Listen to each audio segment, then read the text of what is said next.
Good afternoon. We're going to have some students from the University of Sao Paulo College of Education join us in person, but also online. And so we'll learn a little bit about the college and the context of the programs, and then we'll either use this microphone or the microphone up here at the stand so that when you have questions, that way people online will be able to hear, and they're recording the session. So then we'll have good sound throughout the whole session. And so this is my brand new friend that I met last month when I was here, Ignaldo. So I'm going to give him the microphone to share more about the context of the College of Education. Just so you know, 15 students from the University of Illinois Chicago, 11 students who are studying to be future teachers, one more who also wants to be a teacher but isn't in that program yet, and then 3 students outside the College of Education but who have an interest in learning about Brazil and education and, life. So that's us. Yeah. So thank you very much for having you being here visiting the School of Education, that is these 2 buildings, and also our practicum school that's called the Escola de Aplicação in Portuguese, that I know that you have been there in the morning, and probably tomorrow morning also you're going to visit there, This is the time that you have a break, because you had some classes in the morning, but most of the students are coming just after 2 p.m. for the lectures in the afternoon, but we have more students that come for the evening classes, because a lot of them use it to work during the day and have the classes for the undergraduate course at evening here at the university. Here at the School of Education, we have one course called Pedagogy, that's prepared teachers since for the kindergarten until 10 years old. The 4th grade in our Brazilian system of education. But also we receive students that are preparing to be teachers for different or any kind of specific contents, math, history, geography. They use it to go to study all the contents in the Faculty of Humanities, Institute of Math, Chemistry Institute, Physics Institute, and they come to the School of Education to do the pedagogical training, psychology of education, didactics, methodology of teaching, and internship also. So some of them are, we expected that they will be able to come here to attend in person this session, but some of them are following us online on the YouTube at the School of Education YouTube channel. So I think that the main idea is to share your experience as doing this international mobility and how it can contribute for your teacher training program to be a future teachers, and also to share your impressions about the Brazilian system of education or the schools or the kids that you met some minutes later here. And it's a time, that we can start to make a kind of approaching for our both institutions, the School of Education at University of São Paulo and University of Illinois Chicago, because they are partners for some Brazilian agencies for financial research. And I think that this is a good way that you can try to know each other, to try to find common points or common interests, to develop some cooperation project or co-teaching or any other kind of cooperation in an international perspective. So thank you so much for being here. And we have time to restart our conversation, I could say. It's not so formal when. So if you want to start to share about about your expectation before to come and to do this kind of mobility or international mobility program, if you already had some other experience doing this kind of mobility connected with academic perspective that you would like to share with us, please just join here to start to talk about, or if you have some doubts or some questions about our system or any other thing, feel free. Yeah, come on up and grab the microphone. I know, it's extra pressure. No, Yeah, you got this, girl.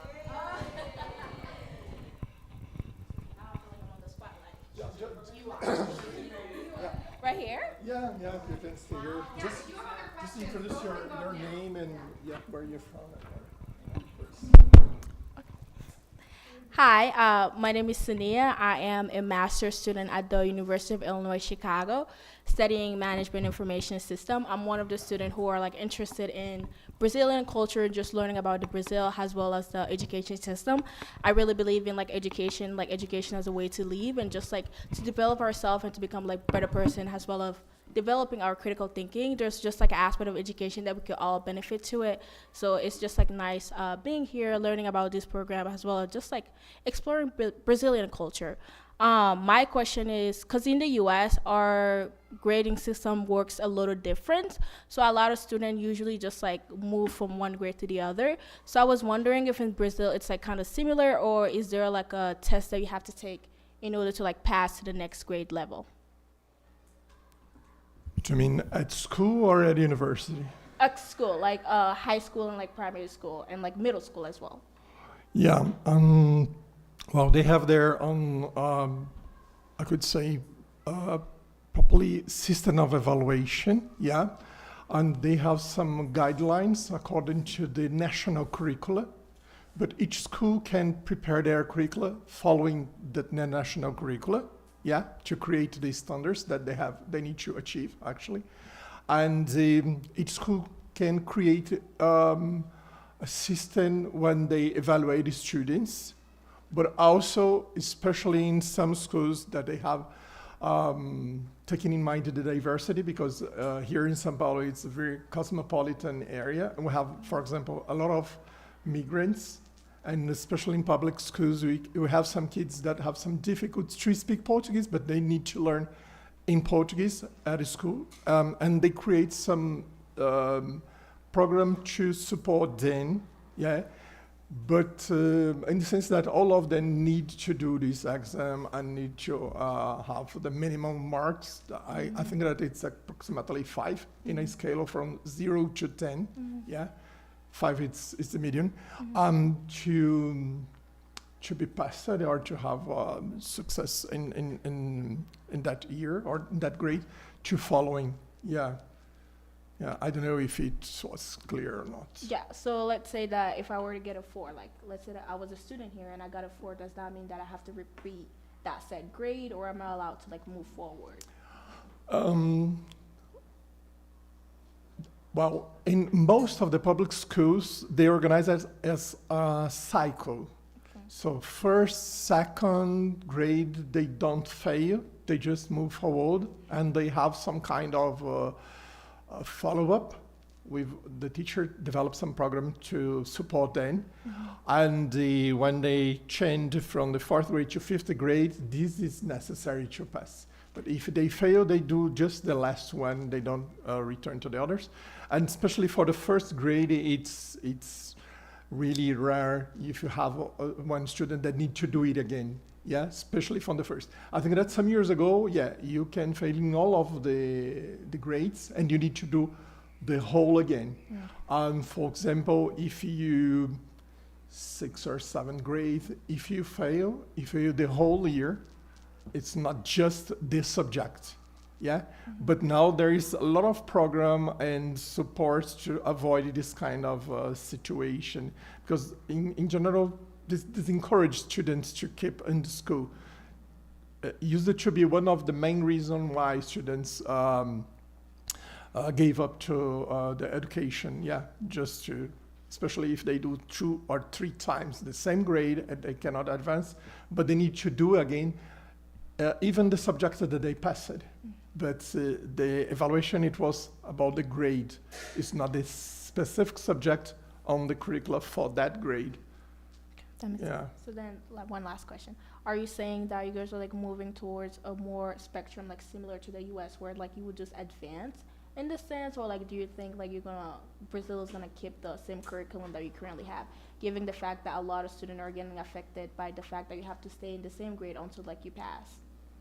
Yeah, I think that as I said in the past, if they fail, they need to do it again. Yeah. So I think that right now I could say that we are looking for a balance, because in the past, if you fail in one subject, you need to do all of them again. Yeah. But after that, they create a system that was interpreted as an automatic improvement. So if they didn't achieve all of the goals, they used it to be approved, yeah, to avoid this kind of problem and the dropout in these courses. But the problem it was that after finish, what they really learned, Sure. if they are not literate in the mother language, in the mother tongue, and Portuguese in this case, or if they are not literate in math, for example. So now, I think that we're trying to find a balance in the sense that we cannot push them to do all of again, but how to organize in cycles that they can have a chance to move forward or to recover the lack of knowledge that they developed during the system. Yeah. Okay. Thank you. You are welcome. So let me ask you a question. I mean, yeah, please. If I, yeah. Is it your first time here? Correct. Yes. Yeah. So today it was the first day that you visit a school. Yes. Right? Yes. So before to do this visit, Yes. probably you had some expectation about how could be the Brazilian students behave in the class, or how was your expectation? It was achieved, it was, or you didn't expect so many things that you have faced here during your first day? I know that it's just the first day and it's just the one school. Yes. And I know that for these 2 weeks, you have opportunity to visit different schools in different systems. Yeah, this is a typical situation in Brazil because this is a public school, but it's not a regular public school. Yeah, because it's connected with the university. So it's a practical school in the sense that working load hours for the teachers is different for teachers from the main general schools. That is also completely different from the private schools that we have here. Yeah. So I travel a lot, like traveling is my thing, and one of the things that I live by is always to be open-minded when I'm visiting new places because it's going to be different. And just because it's different does not mean that it's bad. So coming into Brazil, I know it's going to be different. I didn't know what it was going to be like, and I didn't want to set an expectation for myself because it's different, and I know it's going to be different, and I don't want to have that expectation of like, oh, that's not what I was expecting. I mean, it's good to have expectations, but I just don't want that for myself. I'd rather just learn on the go and just like explore and like just like take in like what I'm seeing and just learn as I go. While being here so far, I've definitely like seen the difference. It's like one of the difference that I've seen, like their high school is like 3 years versus in the US it's 4 years. We do 4 years of high school, but they do 3 years of high school, and like it was kind of different. And I'm like, I've never thought of it that way, like, you know. But then I also talked to one of the teacher, and he was saying that like in total school is like 12 years. So it's kind of like the same. It's just the way like we interpret things that are like different. And it's also, like you said, it's really hard to like for me to like do that comparison because these schools like a little special. They're not like the normal type of school. So I don't have much to say right now. But so far it has been like really great talking to the student and like learning about their background and just like exploring and like their interests. Yeah, thank you so much. Thank you. Yeah, I hope that you enjoy your days here. Yeah, and I hope I answer your question. Yeah, you did very well. Thank you. Yeah. Because in general, our system of education for what do you call basic education, it was organized in 8 years from the first grade to the 8th grade. But now they included, now it's 9th grade because they included the kindergarten. So it's in the compulsory, I could say, that is mandatory for all of them. It starts from 6 years old. He used it to start from 7. 6 years, it was optional, but now it was included in the whole system for the whole country, because in big cities like in São Paulo, it's quite common to see public schools for kindergarten or schools that they receive babies from 2 or 3 years old, 3 or 4 years old until 6. But it was not common in all of the municipalities across the country. So since they expand the first phase from 6 years to 14 years old, now it's included, and now it's 9 grades plus 3, 1 to first, second, and third years for the we call it in Portuguese ensino médio, that should be correspondent to the high school there. So in the total, we have 9 plus 3, it's 12. It used to be 11. Yeah. I think that this is the main difference, I could say. But if they do vocational training, some of them can do in 3 or 4 years. Because for the vocational training can be integrated. They do the high school plus the vocational courses, subjects, and they could do it just after. When they finish the high school, they can complete with the vocational training, and there is another possibility of combination. There is 3 possibilities of combination, yeah. And after that, it's around 17 or 18 years old, they can apply the exam to come to the higher education at the university or faculties or advanced schools, I could say. Yes, please.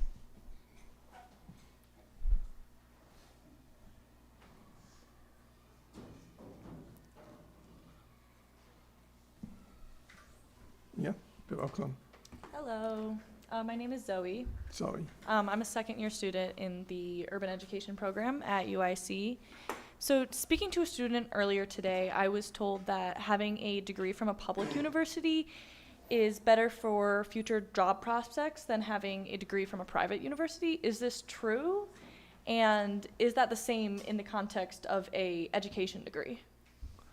Yeah, it's a good question. How we split the private and the public system. Well, in general, the public schools in Brazil used to have a very high level. Yeah, it was recognized as a very good schools. But it was a school just for a few people. Mm-hmm. When we have this movement that we can call the democratization of the public schools, they enlarged the number of students.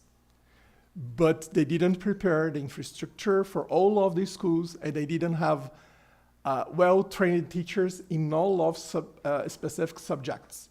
But as the education was considered as a right, so all of the kids had the right to study in the public schools, but some of them preferred the private schools.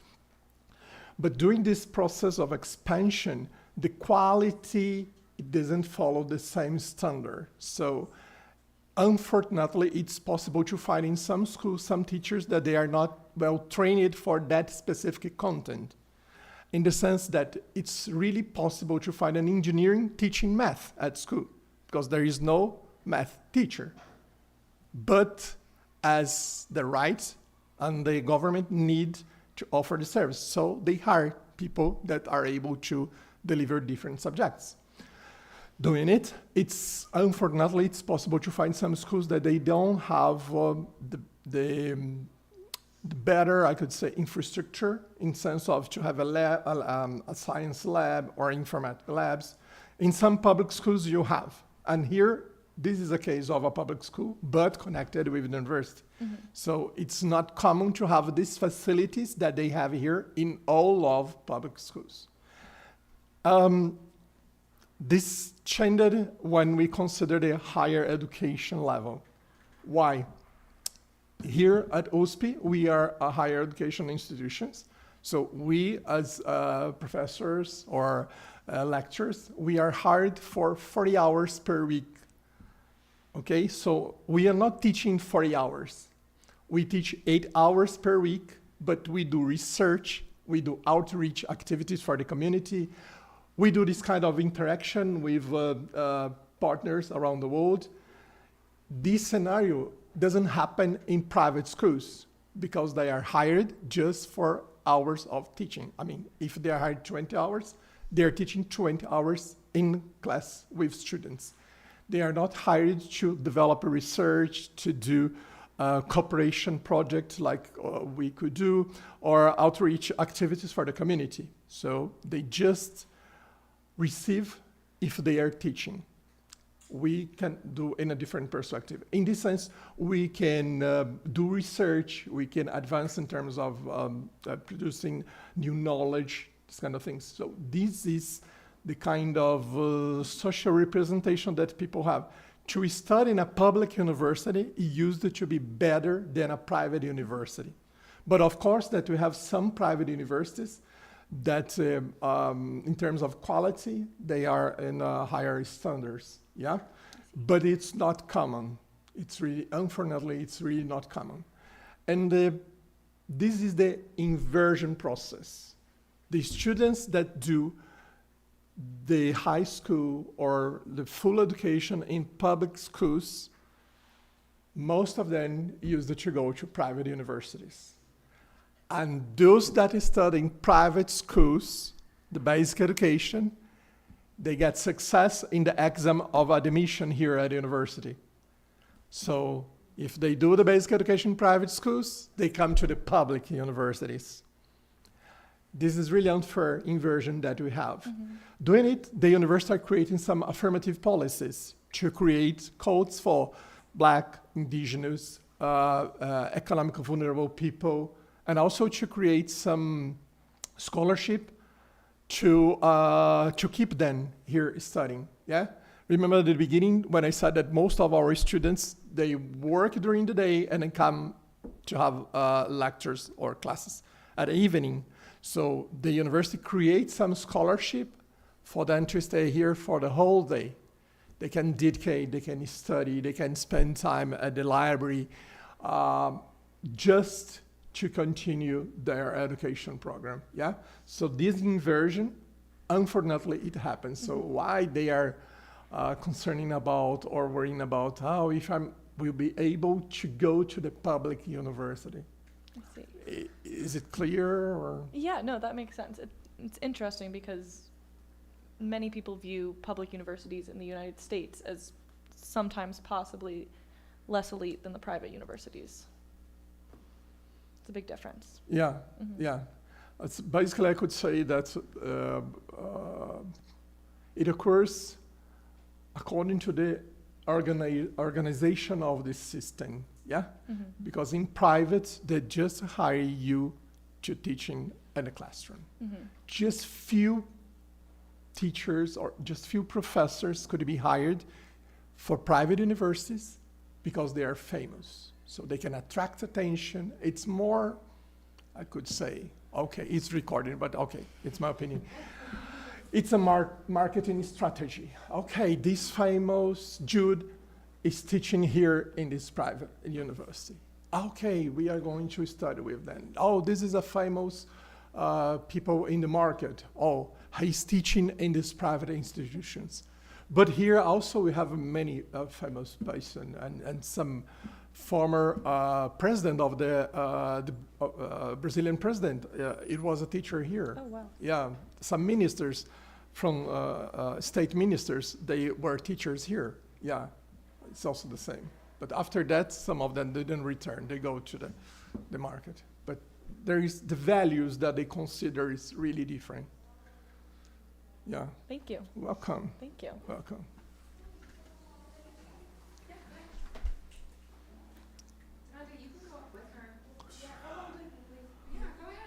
Yeah. Anybody else who knows they want to ask a question, go ahead and there's 4 chairs up there. Hello, my name is Leonella. So my question is more on the College of Education here. For example, for us, we have to do like a content exam, but for us, like from right now, like we each picked like what we want, if we want to teach something specifically, like I want to teach mathematics. Like what's the process like for you to like, I guess, graduate from the program? Like, is there like a test that you have to pass? Or like, let's say like if you, like you mentioned that sometimes if you need a math teacher, like in that case, how do you know if that teacher's prepared to teach that course? Yeah, good question also. Yeah, especially because now we are changing a little bit the system. In general, here at the university, if they are interested to become a math teacher, they are going to do the exam at the mathematics, or it's not a mathematics, it's mathematics and statistics and computer science institute, because all of these courses are placed there. So they apply the exam. It's a common exam for entrance for the whole university. But for those candidates for math, probably one of the exam will be math or physics. For those that are going to history, probably will be history, geography, and poetry is language. It's different, the subject, from this exam that they need to do. Yeah. And they can admit it. It's a general exam. But there are some places now, since they started the affirmative policies, that are reserved for students that come from public schools. They need to declare themselves as a black, brown, or if they are a handicapped person also. Now there is a dispute to create a code for transgender person. Yeah, it's not in the regulation of the university, not here in São Paulo, but the twin university that we have in Campinas, they approve it. So now they create some more to include people from different situations. And then they start to do the course math in that institutions. They do calculus 1, 2, 3, geometry, and all of the subjects. And they come here to do didactics, psychology of education, Brazilian educational policies, this kind of course, and internship. I don't know if you met some students at the practical school that they are doing their internship there. We met one, I believe, right? Like the Yeah. one who was- Yeah. So they can do the internship here in the practical school or any other school in the city. Because of the mobility in São Paulo city is quite complex. It's a huge city.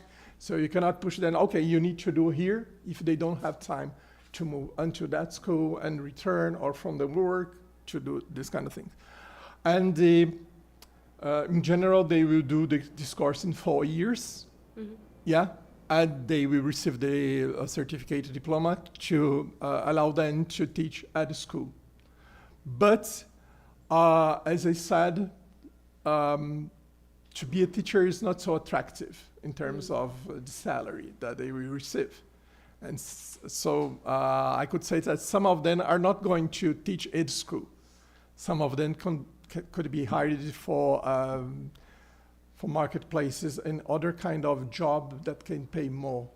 Do teachers here like typically have like, because I know some in the US, some of them have a second job. Yeah, it's possible. And also because if they teach in one school, probably in that school, depends on the size of school. If it's a big school, they can stay just in that school. Yeah. Because they have classes that can complete 40 hours. But if it's a medium or a small school, they can have just 10 hours.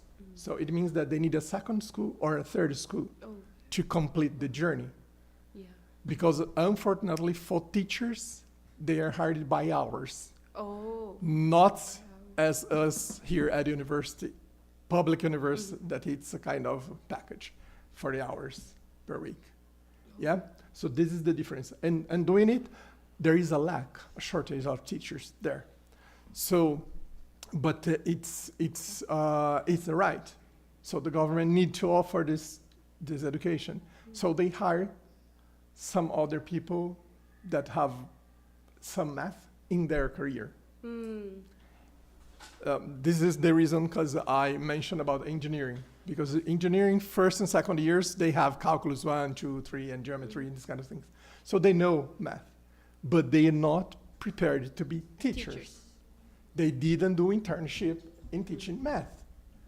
But, wow, if you are the government, well, I have a situation that I need to choose. I can leave these students without math lessons because there is no teachers, or I can hire anyone that are able to teach. I will hire anyone. Yeah. Because I cannot have some problems. Okay, I'm offering. I don't care about the quality, but I offer this public education for you. Yeah? So this is a problem. I mean, we have dentistry teaching science, we have other people, because it doesn't mean that if you are a dentistry, you have an office. Maybe you are unemployed. So, okay, I can have some classes, because at least I can have some classes to have a payment at the end of this month. Yeah? So why the system didn't push this person, say, yay, depends on the quality of the service that you are offering. Because If these people are not there, there is no one there to teach. So this is this kind of policies that we need to improve here to recruit more students to be interested in working there and to create some facilities in that school. Also a good salary that we could pay for them to keep them there teaching, yeah? Because do you remember when I mentioned about an inversion? People Yes. study in public schools, They go come to back. private universities.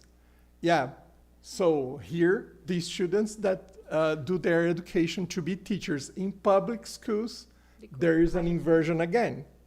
They are going to teach private schools. They start in private schools, study in public university, and go to teach in private schools because of the salary that they pay there is really much more.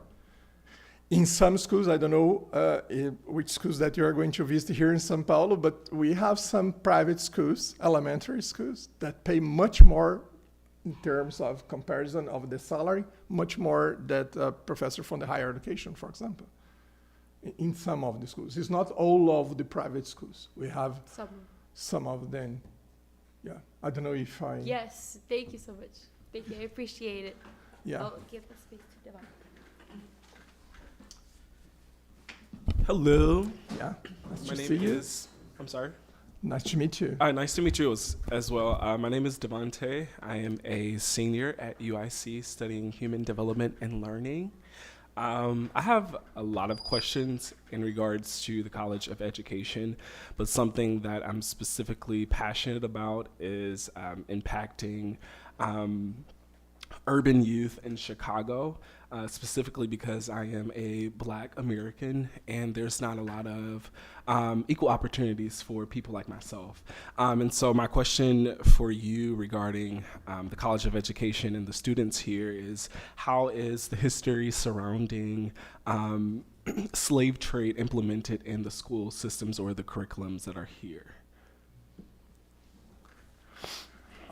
In which sense do you mean? In the sense of colorism, like I'm not sure if you're familiar with that term, but a lot of these students here were just asking me about my perspective living in America, being a Black American.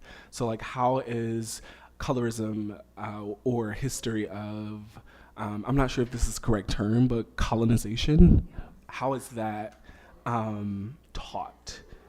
Yeah, I guess that I got it. Because when we are talking, I was also thinking about another situation, but I will try to explain it later.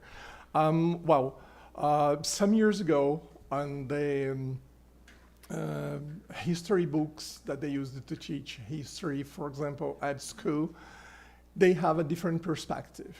Like, the European arrive here, discover this country, and promote the development, these kind of things. So all of the knowledge, all of the traditional knowledge from local people, native Brazilians that are Indians, and also the Black people that was brought from Africa here, because they are not invited to come here. Yeah, they take as slaves. They took from their homes and brought to here as an object, and they sell these people here. Okay. Yeah, so if you have this in mind, you can understand why many white people here still thinking that these people don't have the rights because they are not proper Brazilians or citizens. They come from here, from there to here, so they are not happy here. They should go back. It was not their choice. Yeah. They were kept and brought to here, yeah? So more recently, in the history books, they introduced it in a more critical perspective, yeah? Like, for example, on April 90th, it was called the Indian Day. What they used to do at school, they give a draw about an Indian and they painting. Oh, just to celebrate one Indian, one unity. So now they don't do it anymore, so because they criticize these kind of things. They try to explore this diversity and all of this problem together. And for example, why we don't have so many Black professors here at university. Yeah. because those people, along the time, they didn't have opportunity to study and to have the master and the PhD degree to apply a position here. Now there is also a kind of affirmative policies to create some conditions or some facilities for them to achieve this position. I mean, when you have some black students here, when they look all of the professors that they're teaching them, how it's possible for them to identify themselves as one of these researchers or one of these professors, if there is anyone like them, for example. So when I mentioned about these affirmative policies that the University of São Paulo are applying, I guess approximately 10 years, it's really new. 2 years ago, we celebrated 90 years of this university. That is one of the oldest in the country. But since from the last 10 years, they apply these affirmative policies to have the diversity here. Of course, that you have 1 or 2 students, but now it's expected to have approximately between 40% or almost 50% of students now at the University of São Paulo comes from the public schools. And approximately 80%, they are black, brown, and other groups that they are studying here. But I think that we spend a long time that these questions used to be hidden. It's like you couldn't question about that. Because you should have proud, because you are allowed to be here. So now changed. Got it. Yeah? Yes, sir. So this is the reason why the university are creating some scholarship, because I can mention one information. For example, even they created these affirmative policies. In the case of Math Institute, 53% of the students from the first year, they drop out. So why you create affirmative policies brings these people to study here, and after 1 year, 50% of these students gave up to continue studying. Because they had a lack of knowledge when they arrived here. So why you didn't create some program to support and to add then to recover this? Oh no, all of the people are equal. We are not facilitating for, so of course that they will feel that this is not a place for them. But in this 53% that used to drop out for the first year for the math course, 50% of these 50, they are black, around 22 years old. It means that they are older from the age that they used to come. Why? Because during their higher education, probably they are going working. And then delayed the right age to enter to the university. So they have a lack. Probably they need to work to support financially the families. So how can they could dedicate it to the course? Could be so frustrating. First, frustrating to not enter. But if you enter and you need to drop out, the frustration could be worse than. Yes, really, really bad. I think that we are switching this kind of, it's more and more, it's possible to see this approach to talk about the history, the colonization, the problem, the slavery that you have in this country, and these people have the rights. And for this sense, they are creating these affirmative policies to bring them or to create opportunity for them to come to the university. Thank you. You are welcome. Thank you. But I guess that, I mean, I asked her for, and she informed me that you are in a hotel around Paulista Avenue, If you take a look around there, you see a very, very diverse in terms of people walking on the street. And if you don't say anything, possibly someone can start to speak in Portuguese with you because they could think that you are Brazilians. You look like, all of you look like Brazilians. It's different, it depends on where you are around the world. They say, oh, this is a foreign. No, here all of you really looks like Brazilian, especially in the area where you are faced with the diversity on the streets. Yeah, yeah, come. I will try.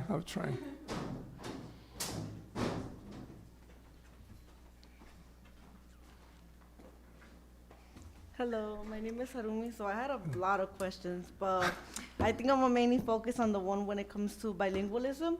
So in education, we have candidacy, which is a 2-year program, and you get to choose an endorsement on a specific program you want to do, whether it's just teaching little kids or teaching different early education. But I want to do bilingualism, so I want to know how can you be able to provide resources for students who their first language is not Portuguese. Yes. Yeah, and well, this is an important question, I could say. And I don't know if you remember, but a few years ago, we have the Olympic Games here in Rio de Janeiro in 2014. And 2016, I think that it was FIFA World Cup. Yeah? Okay, Brazil is so tourist place, probably you receive many people.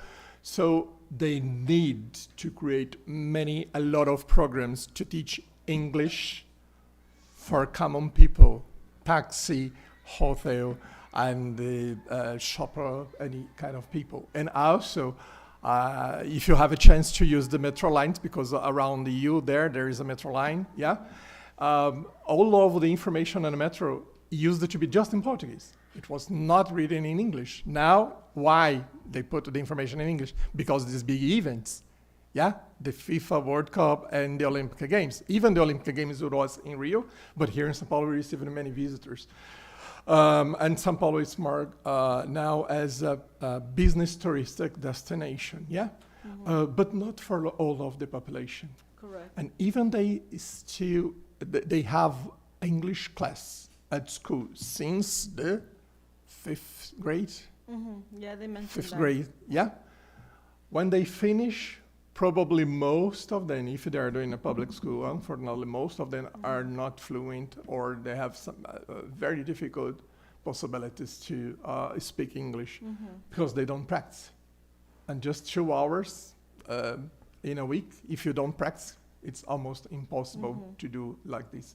I guess that now a lot of them are more skilled because they access YouTube easily and this kind of internet access, they are consuming much more and cable TV program. But this is a challenge, especially because I said that we received many immigrants here in São Paulo, especially in some areas, region, and the downtown of the city. We have many immigrants. Some are official, some are unofficial, but they try to reach the school because it's the only possibility to do that. This is a kind of approach that some colleagues that they are specialists in teaching language here, they try to introduce in the teacher training program, how to deal with this situation. Some years ago, when they teach a foreign language, especially English, Spanish it's not common, believe it. All of our neighbors are Spanish-speaking countries, but at the curriculum, English was mandatory. Spanish is not, it's optional. So, well, why not? Yeah? There is the power of English, yeah? As the money, yeah? You said they teach them, but like besides teachers being the resources to like learn English, what resources do you get? Like, do you do like, I know there's Duolingo, I heard Duolingo's a famous one too. Duolingo. What do you have, like books that are in double language or like literature or even in math? Do you provide math in like different language too? In some schools, they can find this kind of resources, yeah. But I think that's I could say that one obstacle could be if the teacher are really prepared to face this kind of situation. As I said, when they use it to teach English, they use it just to try. Oh, you need to have the perfect pronunciation, yeah. They didn't use the English's approach, yeah. It should be a British or American pronunciation. Now, I think that for people that teach language, they are more flexible to allow, use another, like Spanish immigrants use to speak English in the United States with accent, with pronunciation, for example. That's quite common, yeah?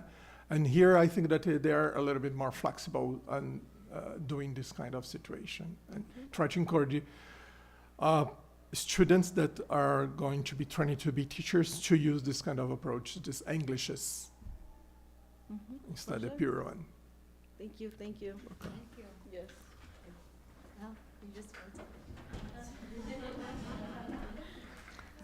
You could just move there. Okay. It's possible, yeah. Okay. So I had a question, but you kind of already answered it, so I'm going to pivot. My first question was it was mainly just why Brazilians are taught English and not Spanish, but you kind of explained that it's because there's more capital opportunity with English. It's a lot more beneficial to educators probably see it as more beneficial to learn English than it is to learn Spanish, although being surrounded by Spanish-speaking countries. Also, I'm one of the students that is not in education. I study the environment and Latin American and Latino studies. So I guess my question is, what is Brazil doing to protect the environment, specifically the Amazon, because the Amazon is shrinking? And to me, as an environmentalist, someone who studies environmental science and environmental policy, we are taught that the Amazon are the lungs of the earth. So what exactly is being done to prevent the complete death of the Amazon rainforest?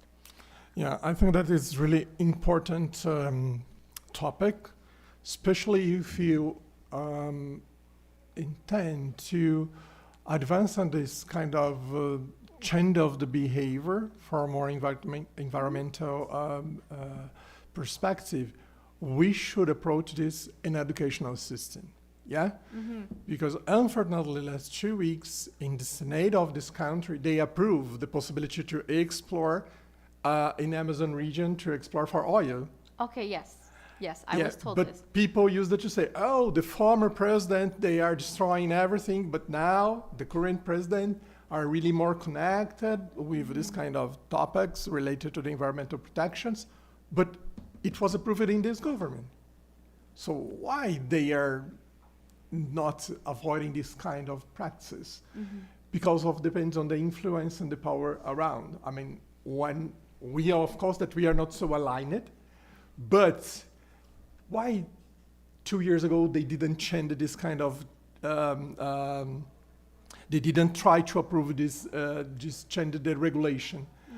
Because the US government was told it should protect the environment. Okay. So somehow we have some support from there. Okay, if you approve this, we are not putting money to protect and create programs and other kind of things that you have there, especially for the non-government organization that you have there.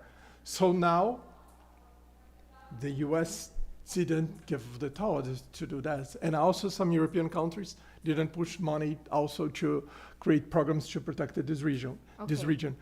But the population could try to protest against this decision of the Senate. So why the population didn't do this kind of thing?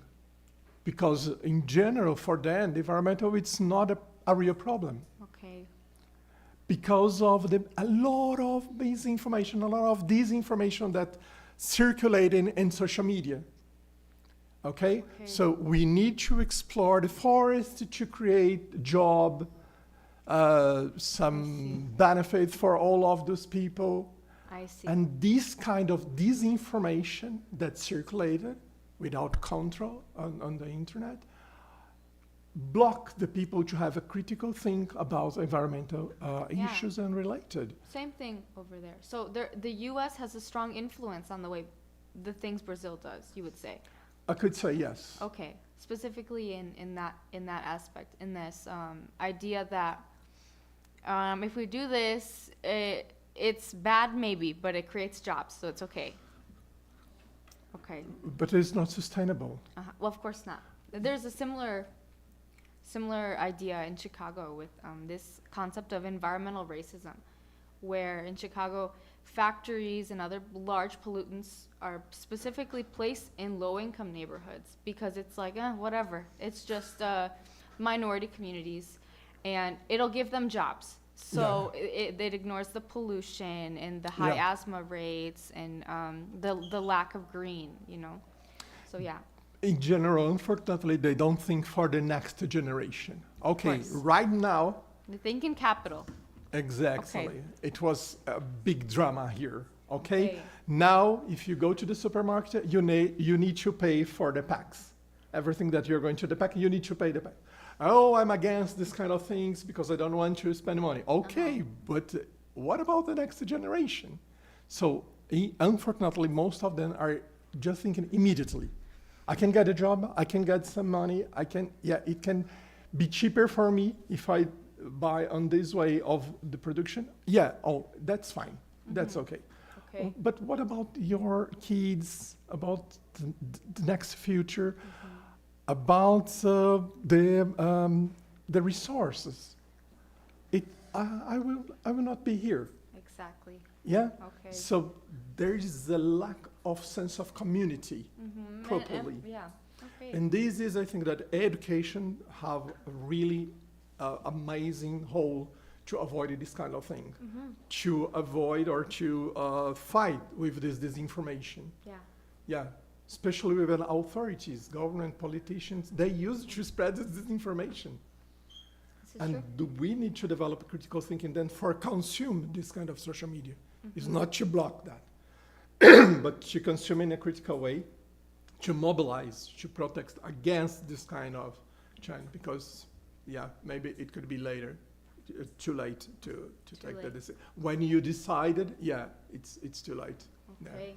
Thank you very much. You're welcome. Yeah, and if you have any other question, or because maybe you're hungry, because it's time for lunch, yeah. You have another question? Go ahead. You can have the first and the last question. No, we are just starting, yeah. Because tomorrow you have the full day here also, but also we will be here, and we really expected to have this kind of agreement with the UIC. Hi. You kind of already answered some part of my question, which was because I talked to some of the students, and we're talking about economics and like social background, like Okay. socioeconomic backgrounds, and some of them were telling me that it's really hard to move from like a really not so good area to like a good area. But in the U.S., it's really different because we believe, or at least like where I'm from and like the people I'm surrounding myself with, we believe in like education and using education to advance your social economic status. And I was like explaining it to them, and so like that's not a common thing in Brazil. And like Brazil, like things that you've said so far, also given the fact that people are not able to access public education, because like most of the people who come to public education come from the private school. Aside from what you guys are doing, what is the government doing? I know that's not like your area of expertise, but like do you have any knowledge of like the program like maybe the government is implementing to like support those people to like kind of like move like from like different socioeconomic backgrounds? Yeah, that's a good point. I guess that some decades ago, if you ask for these kids, if you're doing a question about it, what you would like to have as a job in the future? Probably some years ago, some decades, I could say. They could say doctor, engineering, or something like that. After some years ago, it used it, probably the answer was football player, soccer player, actress, famous person, because they associated that famous, the fame could bring you some facilities. But today, it's really, really more complex, because also related to the social media, we can find a lot of material. It's not properly done by kids, but done by some organization that use the image of kids, say. It's quite common to find here. Some of them are using a pack of currency, say, oh, I'm a digital influencer. I'm receiving much more than an engineering, a doctor. So I am going to spend 4 years at university if I can receive just a half of this. So if you want to follow, just register here in the system and this kind of things. Of course, that is some that they are creating. But the question is how we could avoid this kind of shortcut. As I said about environmental problem, for example, they trying to find a shortcut. I don't care if it takes 10 years to grow this tree. I need something immediately, right now. So they are not properly thinking about education as an investment for their future. Yeah, as we could see this weekend in Denmark, they extend the age for the retirement for 70 years old. 70 years old for a worker, a cleaner.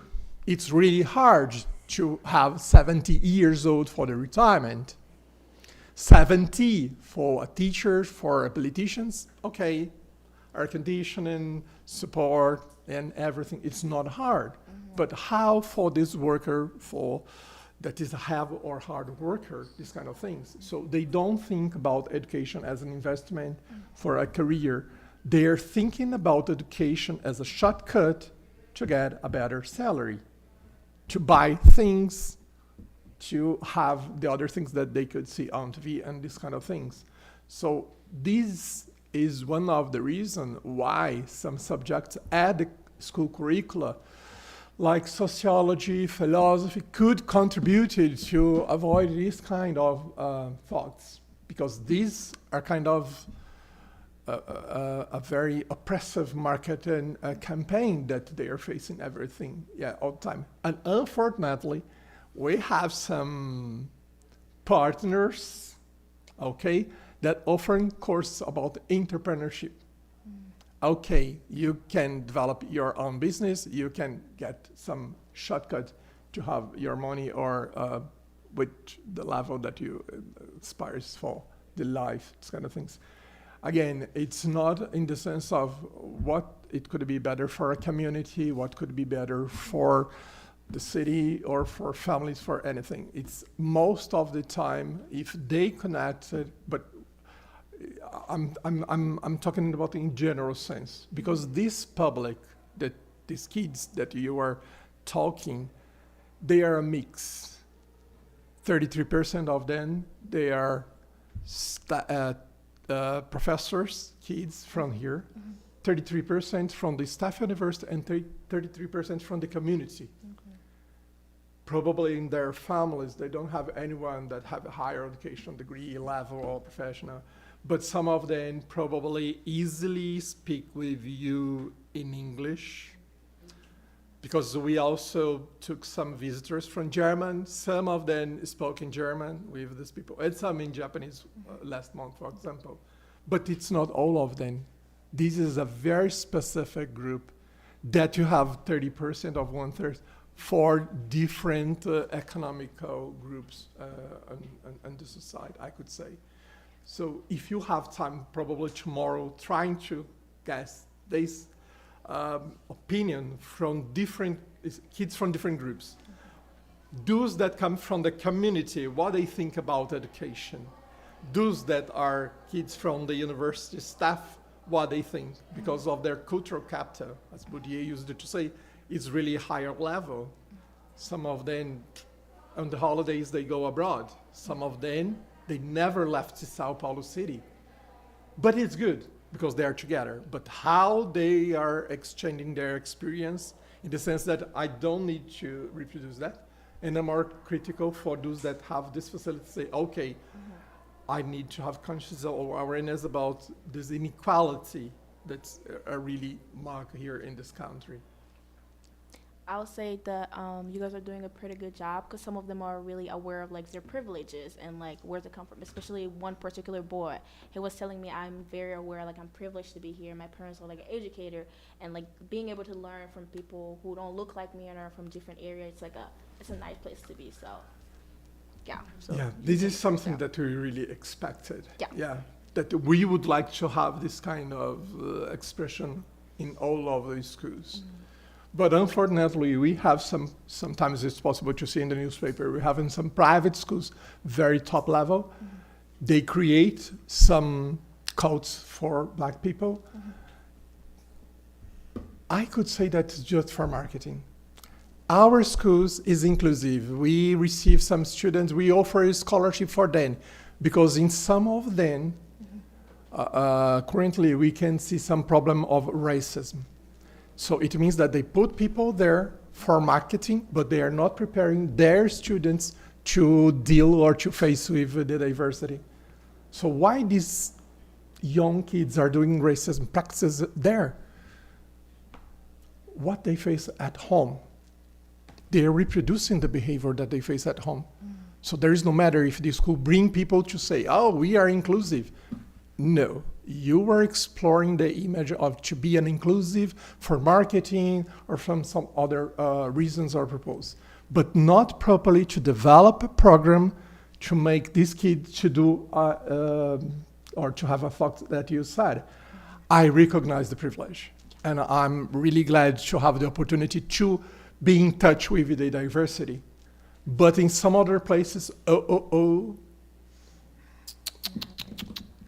we don't have this metro station in this neighborhood because suddenly we have some mostly workers use the metro lines. They will walking around this neighborhood. It couldn't be unsafe in the future. Why? These people are working at your home. These people are working in the door of your building for your security. We don't accept that. Okay, we like the diversity there. No. Yeah, but not so close to me. Yeah, but it's really good. I mean, if you have this experience with one kids that are thinking about that, this kind of awareness or critical perspective that they have, yeah, we wish that most of them could have this. Yeah. Thank you for sharing this. Of course. And then one last thing, since I'm closing it, we have a lot of future educators in the room and like current educators. So like, what's some of like the things that we could do as a society to become better, or like what's some of the advice like you would want to give to like a future educator or like a current educator?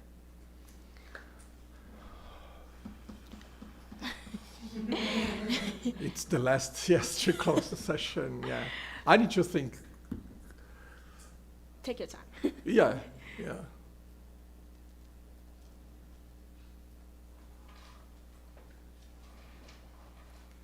Wow. Sorry to put you on the spot. Yeah, give me a tip. And what's do you? I guess like just like tip on like, cause like a lot of like the people in the classroom are from Chicago, and like our school system is called CPS, and like one of the prevalent issues as far as I know, it's like kids' behavior. Like kids tends not to just act right well in those classes. So I guess what are some of the tips to like navigate those spaces when like kids are just being like rowdy, or like they're just, like you said, not interested in education and like not seeing education as an investment? So how do we combat that? And also how do we bring back critical thinking, especially with the age of like AI and like AI be on the rise? Like how can we navigate those spaces and just like making sure that like education is still as something valuable, and like something as an investment for the future? So Yeah, I think, yeah, thanks for the tip. I guess that we need to take the contest, yeah, and to create some situation to discuss or to approach different knowledge or practical or behavior expected that under this real contextualized situation. It's not just a theoretical one. I like to bring a case to discuss, especially if you bring from them what kind of situation that they would like to bring here that you can discuss about that. And in this sense, the teacher could try to approach this different perspective, to problematize, to give them the protagonist to take the decision or to find this expected result. It's not something that we could transmit to them. You need to bring them to this process. Yeah, because otherwise they say, okay, you're giving me some information or some expectation about what I should do or not to do. But when you create, based in a case or based in a problematized contest or contest-based one, they are actively taking or developing their perspective. Of course, that you are going to guide them to avoid any kind of misunderstanding about that. but they're really part of the change. They are really part of the solution of this problem. It's not any other things that you are transmitting and I need to repeat it because it doesn't make sense for me. Yeah, it's not my reality. It's not what I face every day. Yeah, I'm white. I don't have problem with, I don't suffer racism. But it doesn't mean if you don't suffer. People around you are suffering. So why it doesn't touch you? The suffering for those people that don't affect you, yeah? So this is something like the environmental, well, always not up to me. I do my part. No, the people need to do your part. Exactly what happened during the COVID pandemic. I took my vaccine, but the others didn't took their vaccine, yeah? So if they don't took, the virus is circulating and can change it and have a really some other evaluation that can resist to that. So it's the sense of community. I'm taking part of the solution. I'm taking part of trying to find some answer for the problem. Yeah. Thank you. You are welcome. Yeah. Thanks.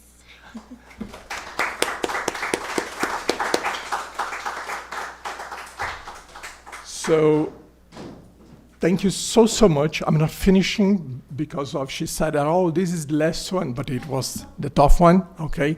But I guess that also because you stayed here since the morning, probably you need to eat something, yeah, to recover your energy. And I hope that you have a good time today, at the last of the day. Take time to visit around Paulista Avenue to face this kind of situation, but also enjoy tomorrow here at the school, the practical school, and also to visit us here.